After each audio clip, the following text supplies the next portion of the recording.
Well, welcome back. Well, if you were inside and you weren't near a window and you weren't sure what was going on outside, well, I'm going to provide you with a time lapse of today's weather. It was ugly outside. Start to finish, ugly. We had snow really throughout the day, and at times the snow came down pretty good, and we had some bigger flakes at times. But that snow had a really tough time accumulating. Now, one of the factors is the wind that you're seeing right there. We had gusts over 40 miles per hour in Springfield. So any level surface in an open area, it was really tough to accumulate snow. Some of the other reasons why we weren't able to accumulate snow very well, it was a daytime snow event with temperatures just hovering around the freezing mark. I never liked that scenario. It's oftentimes one of those scenarios where these snow systems are going to underperform, and that was certainly the case today. Gusty winds being another issue, and at times the snow rates weren't all that great when the snow would get really light. So what you needed on a day like today is you needed consistently heavy snow to overcome all of the negatives. This is why most locations picked up less than an inch of snowfall. Now the good news is that thin veneer of snow will be very easy to melt away on Wednesday. Looking at our storm, it continues to march toward the East Coast, and it's a rain event for most areas along the East Coast. It's been a severe weather event for folks in the Southeast. We've had 27 tornado reports today across parts of Florida, Southeast Alabama, Georgia, South Carolina, also the west central coast of Florida. It's an El Nino winter, and this is where severe weather is going to be during an El Nino winter, along the Gulf Coast and across the state of Florida, just where we found it, and we found it the last couple of days. Locally for us, things are quieter. The wind's still brisk, but dying down, and the cloud cover is gradually eroding away from west to east. It looks like the clearing line has now made its way to just west of I-49, and overnight tonight, we will clear out this cloudiness, and it looks like a bright start, but a cold start to our Wednesday. So looking at our forecast, overnight tonight, we're moving the cloud cover out.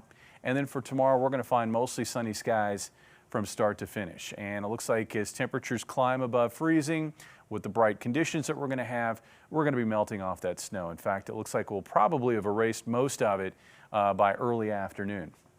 Temperatures tonight will drop into the low to mid 20s, about 21 here in Springfield with a high tomorrow of 48. Now winds will be breezy again, and they're going to be breezy again on Thursday with winds out of the southeast, but temperatures will continue to climb. Looks like highs in the low to mid 50s over southern Missouri and northern Arkansas. Areas to the north a little chillier with highs in the mid to upper 40s. Enjoy these next 2 days.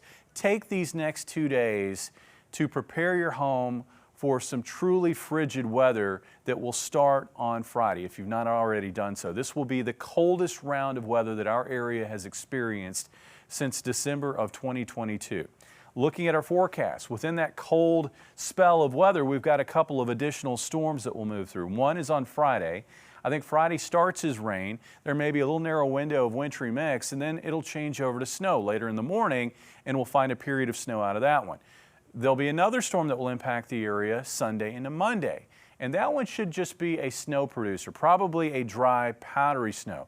As far as totals, I'm not going to pin that down right now because these two systems are still out over the open waters of the Pacific. But as they get a little bit closer, we're going to have a better idea of just how much to expect. At this stage, I would say maybe a few inches on Friday and maybe several inches Sunday into Monday. Also, further south, if you're traveling early next week, there may be an ice storm. The coming cold, it looks like with this cold, we're going to find below zero lows and single-digit highs at least one of the days out of the stretch. And I think we're probably going to go 5 days with temperatures not making it above freezing. That starts on Friday and that lasts through Tuesday into Wednesday of next week. As far as when I think the coldest weather will occur, I think that's probably going to be Monday into Tuesday morning. I think Monday may be the day where we have below zero lows, right, and daytime highs are in the single digits, and then maybe we go well below zero Tuesday morning, especially if we clear the cloud cover out after some snow. You've got a 51 in their 7-day, and you've got a -5 in your 7-day. Yeah, we've definitely front-loaded both. We've front-loaded the 7-day forecast with the good weather, and we're kind of putting off the bad stuff toward the end. All right, yeah. All right. Thank you, Jamie.